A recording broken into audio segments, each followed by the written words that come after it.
Сәлем достар, менің каналыма қош келдіңіздер. Сіздермен бүгін үй жағдайында тоң май жасау әдісін көрсетемін. Майларды мұздатқышқа жарты сағатқа салып қоямын.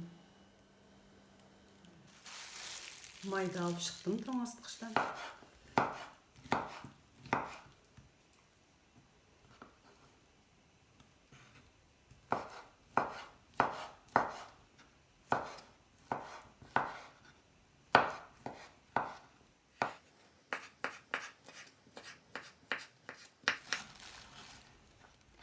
Қазының майын тураватым алдымен.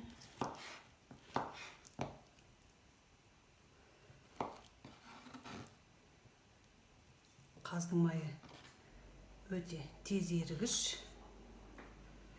Сондықтан жылдам турау керек.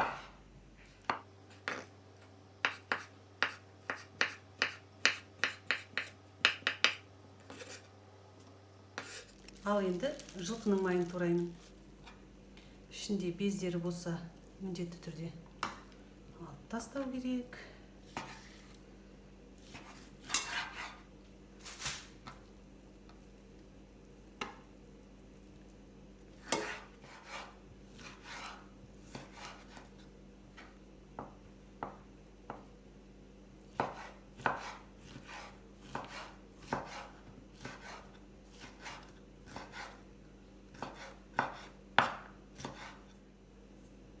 Айта кетейін дегенім, бұл майлардың бәрі қыс бойы сақталғандықтан аздап тұздалған.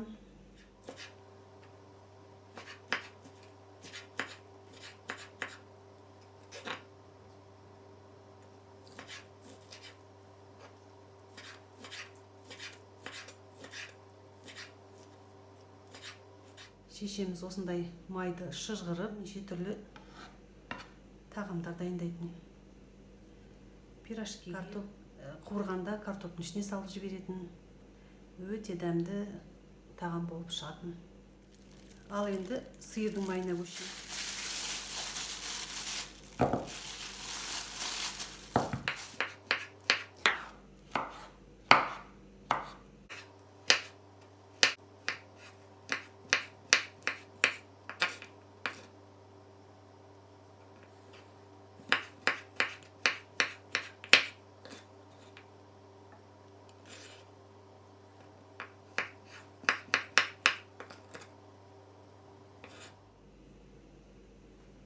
Жаңағы туралған майларды баяу отта қойып қойдым.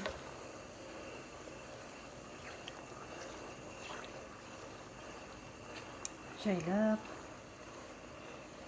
араластырып отырып майын шығарамыз. Көріп тұрғандарыңыздай май еріп сұйық күйге айналуда.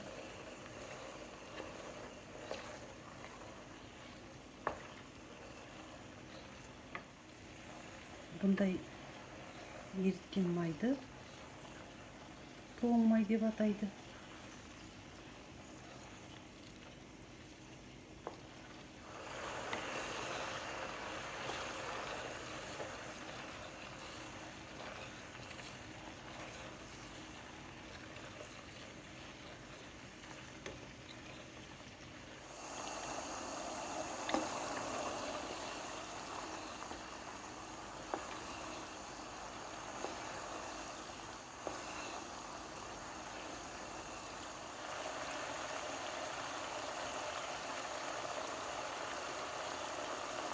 Май сарғайып қуырылды. Енді сүзіп алуға болады.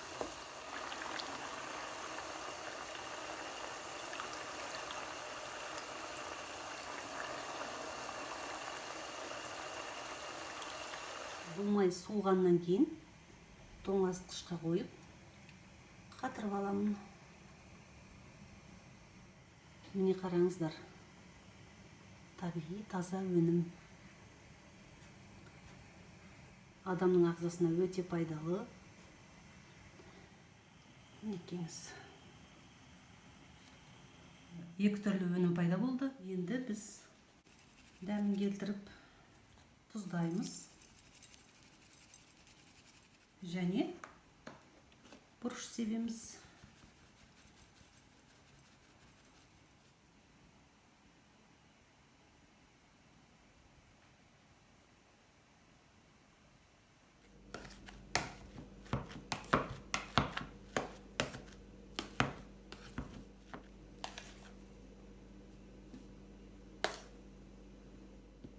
Осы картопқа енді шамалап майдан қосамын.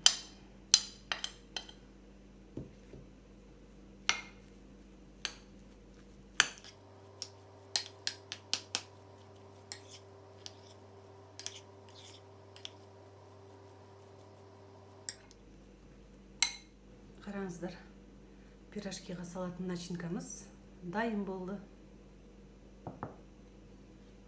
Каналға тіркеліп, қараған видеоларыңызға лайк басып, кері қатынаста болсаңыз, сіз бен біз үшін нұр үстіне нұр болары сөзсіз. Олай болса, келесі кездескенше аман сау болыңыздар.